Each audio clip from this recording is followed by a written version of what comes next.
Hi, welcome. Minneapolis Expression. My name is Brandon Fertig, where I introduce the city's best and most interesting guests. Today I have on an individual who was a delegate at the Republican National Convention by the name of Steve Rogers. And I want to welcome on Minneapolis Expression. Steve, thank you for coming on. Thanks for having me. All right, so why don't we first talk a little bit about, how the heck do you become a delegate? Well, it starts back at the caucuses that we had back in February. You were elected to the National Convention via the congressional district. Correct. Okay, and it was you, and how many people are there that get elected? So obviously you start off with handfuls of people at all these precincts, and then they get whittled down to the people who will get up to the BPOU, or in your case the Senate district of the state, Yep. And then from there it's the federal congressional district. Yep. Correct? And then you get whittled down even more. How many individuals are at the congressional district gathering? I believe we had 266 delegates, plus there's alternates for those delegates, and then some guests. Maybe a total of 400 or 500 people in the room, but essentially those with voting power would be about 260. Okay, and how many of those get to move on to the next, to the national? There are 3 delegates elected to the National Convention and 3 alternates from the congressional district. And you were a delegate or an alternate? I was a delegate. You were a delegate. So you were one of 3 of over 250 delegates. Correct. Well, that's cool. Yeah, it's generally seen as a reward for those who've been in the party a very long time and worked very hard. It's generally something that's only done by people who've been in the party a very long time, participated in the process quite a bit, and have earned the respect of those who are there voting. It's usually a somewhat closed process consisting of the same people kind of year after year to a certain degree. And not that you don't garner people's respect, but that kind of changed this year, didn't it? Yes, it did. Yeah. I mean, and this is no slam on the existent individuals who probably would have become delegates, but sort of the good old boys club wasn't didn't have the pull that it did in previous years. Well, partially, to a degree, yeah. We walked in, with a bit of a voting block. But part of it was also we ran it like a full-blown campaign, whereas it's generally not done quite to that degree. Because there usually is a pretty high level of agreement between all the delegates, right? Yeah, pretty much. And we came in and I had 2x4 foot signs. I had trifold full color brochures. I had little cards to hand out during the speeches. Was this to compensate for the fact that you were a relative unknown? To a certain degree, yeah.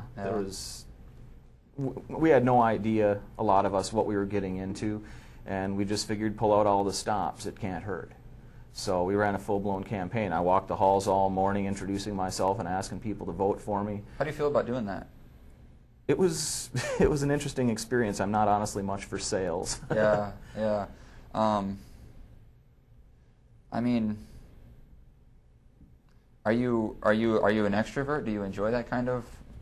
Not particularly. Mingling and I whatever? I felt that since I'd accepted, to be one of the people who had decided to do this, that if nothing else, I had a responsibility to do it to the fullest of my ability. Does it make it easier knowing that there's a genuine part of you that does want to get to know all these people, and it's not just trying to get their vote? Or see, I don't mind getting to know the people. That part's fine. It's selling myself to strangers and saying, you should vote for me. Well, why? Because I'm great. Yeah, I mean, where do you go with it?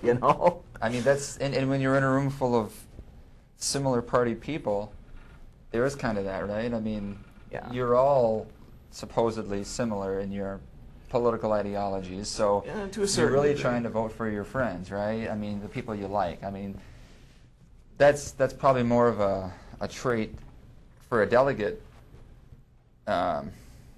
decision or election than it would be for actually choosing between different political parties, right? Yeah, and to be honest, a lot of it really, I think, came in on the speeches. The speeches were what really got your message out to people, because you didn't have a heck of a lot of time in the hallways. It was pretty busy. People are always constantly moving around and doing stuff. And so were there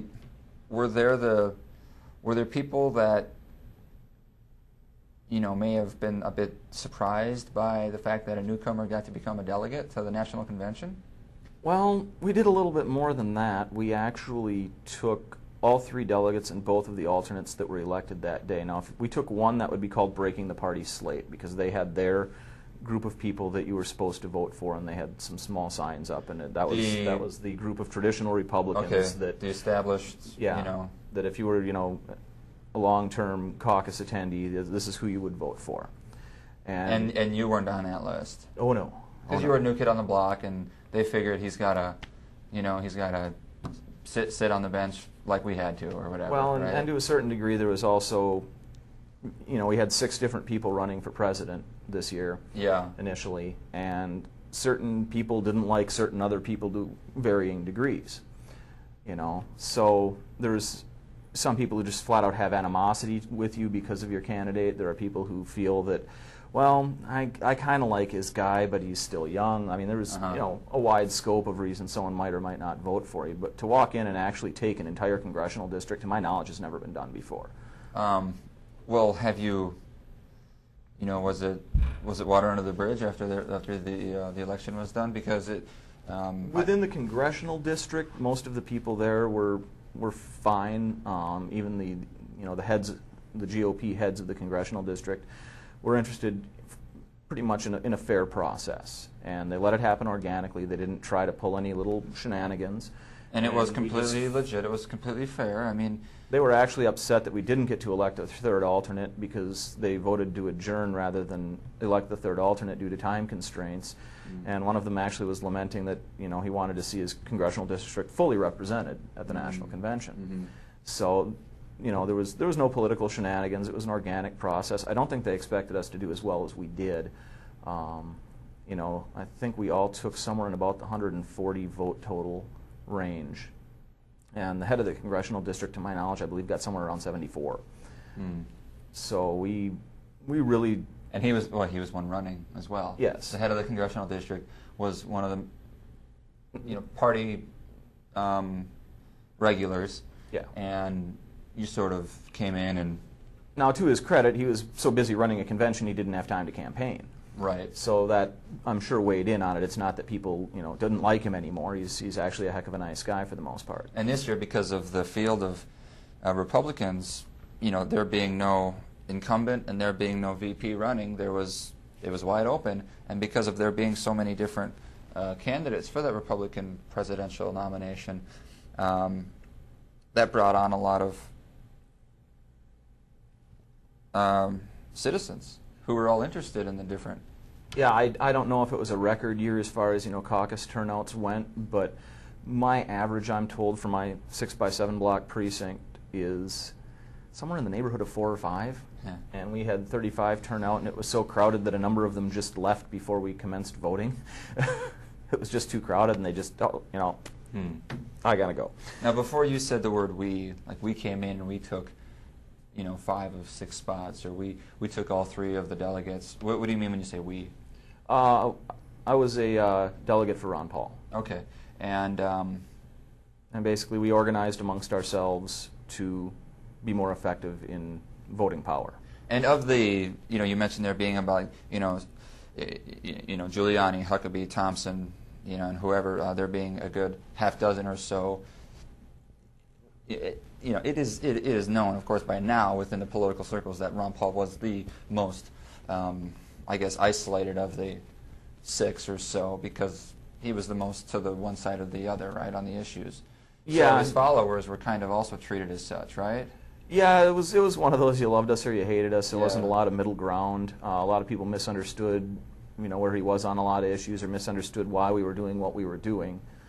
And, to be quite honest, we were just trying to restore some conservatism to the party that, a vast number of people, general party regulars even, came up to us and said if it wasn't for this 1 or 2 issues, he'd be my guy as well. Yeah. Because they still agreed with us on a lot of things that they feel the party has been drifting from.